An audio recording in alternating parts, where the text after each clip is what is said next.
सरकार द्वारा आज ये सर्वदलीय बैठक हमारी बुलाई गई थी, जिसमें भारतीय कम्युनिस्ट पार्टी, आप पार्टी, समाजवादी पार्टी, भारतीय इंडियन कांग्रेस, भारतीय जनता पार्टी, हमने सबने मिलकर के हमारे राज्य के ओबीसी वर्ग के आरक्षण को लेकर के जो सुप्रीम कोर्ट में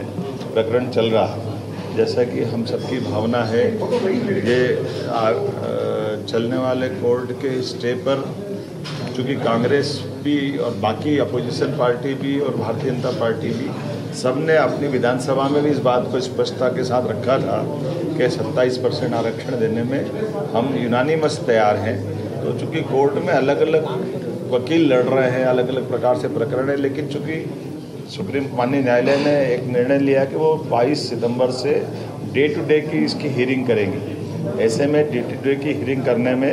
हमारे सब वकीलों का भी मत इकट्ठा आए या वो वकील बैठ करके डिसाइड कर ले कि क्या हो सकता है, वो उस तरह से अपनी लाइन बनाए। हम सब मिलकर के हमारे जो विधानसभाओं के अंदर अलग अलग हमने सबने अपनी बात का समर्थन दिया था, उसी बात के लिए दोबारा आज हम सब बैठे भी हैं और एक सर्वदलीय संकल्प हमने भी पारित किया है, जिसके आधार पर ये ओबीसी आरक्षण देने के लिए एकजुटता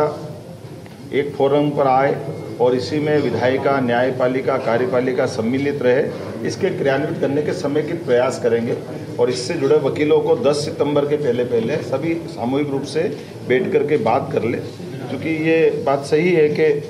जो हमारे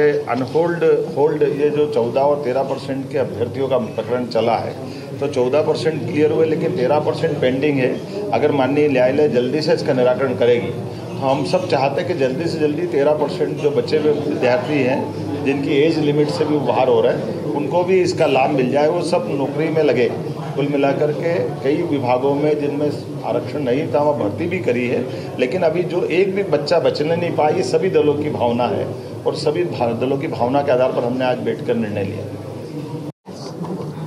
सरकार द्वारा आज ये सर्वदलीय बैठक हमारी बुलाई गई थी, जिसमें भारतीय कम्युनिस्ट पार्टी, आप पार्टी, समाजवादी पार्टी, भारतीय इंडियन कांग्रेस, भारतीय जनता पार्टी, हमने सबने मिलकर के हमारे राज्य के ओबीसी वर्ग के आरक्षण को लेकर के जो सुप्रीम कोर्ट में प्रकरण चल रहा है, जैसा कि हम सबकी भावना है, ये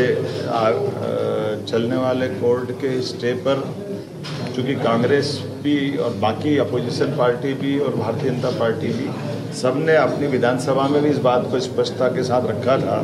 कि 27% आरक्षण देने में हम यूनानिमस तैयार हैं। तो चूँकि कोर्ट में अलग अलग वकील लड़ रहे हैं, अलग अलग प्रकार से प्रकरण है, लेकिन चूँकि सुप्रीम माननीय न्यायालय ने एक निर्णय लिया कि वो 22 सितंबर से डे टू डे की इसकी हियरिंग करेंगी। ऐसे में डे टू डे की हियरिंग करने में हमारे सब वकीलों का भी मत इकट्ठा आए या वो वकील बैठ करके डिसाइड कर ले कि क्या हो सकता है, वो उस तरह से अपनी लाइन बनाए। हम सब मिलकर के हमारे जो विधानसभाओं के अंदर अलग अलग हमने सबने अपनी बात का समर्थन दिया था, उसी बात के लिए दोबारा आज हम सब बैठे भी हैं। Subscribe to One India and never miss an update. Download the One India app now.